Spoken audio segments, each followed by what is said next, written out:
کہ جب سے نام اس طرح پکارا جانے لگا کہ جس میں کوئی عزت آبرو، یعنی کہ نام مثلاً اگر شوہر کا نام زید ہے تو اس کو زید اس طرح کہہ کے بلایا جائے جیسے بیٹے کا نام زید ہو تو اس کو بلایا جا رہا ہے، اسی ہی ٹون میں، اسی ہی انداز میں، اسی ہی اسٹائل میں.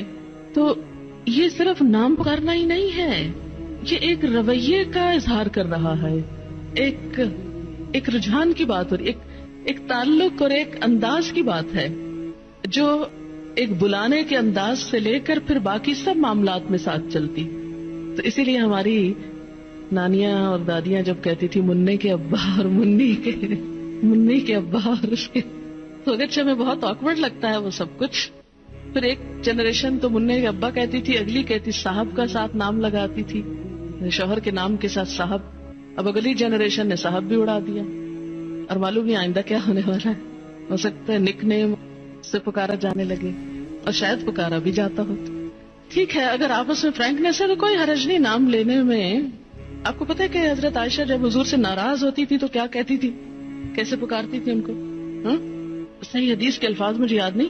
آپ صلی اللہ علیہ وسلم نے ایک دفعہ فرمایا کہ عائشہ جب تم مجھ سے ناراض ہوتی تو مجھے پتہ چل جاتا ہے کیونکہ تم کہتی ہو ابراہیم کے رب کی قسم. یہ کہنے کی بجائے کہ محمد کے رب کی قسم کہتے ابراہیم کے رب کی قسم، یعنی پھر تم میرا نام لینے کی بجائے حضرت ابراہیم کا نام لیتے.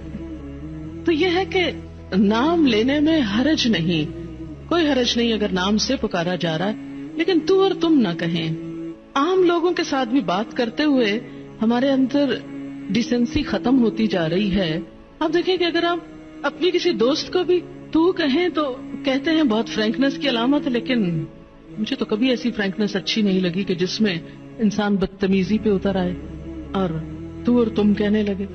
جو عزت آپ میں ہے اور ہمارے کلچر کا بھی ایک تھوڑا سا حصہ ہے کہ اس میں لفظ انگریزی میں تو یو ہی ہے ایک ہی بیچارہ، لیکن اردو میں الحمدللہ رچ ہے اردو اس سینس میں، تو بھی ہے، تم بھی ہے، آپ بھی ہے.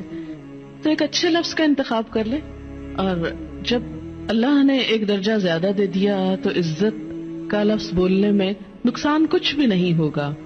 جواب میں آپ بھی عزت پائیں گے، کیونکہ جب آپ کسی کو تم کہہ کے بلائیں گے تو پھر دوسرے کو بھی تم کا موقع دے رہے ہیں. پنجابی میں بھی ہے ایک لفظ، ایک تو ہے اور ایک تسی ہے.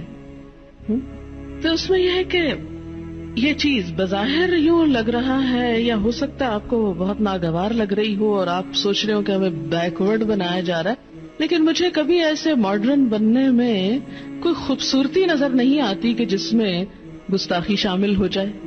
گستاخ ہونا ہی کیا ماڈرن ہونا ہے؟ کیا بدتمیزی کرنا ہی کانفیڈنس کا نام ہے؟ ویڈیو کے نیچے سبسکرائب کے بٹن پہ کلک کریں، بیل کے آئیکن پہ کلک کیجیے تاکہ ہر نئی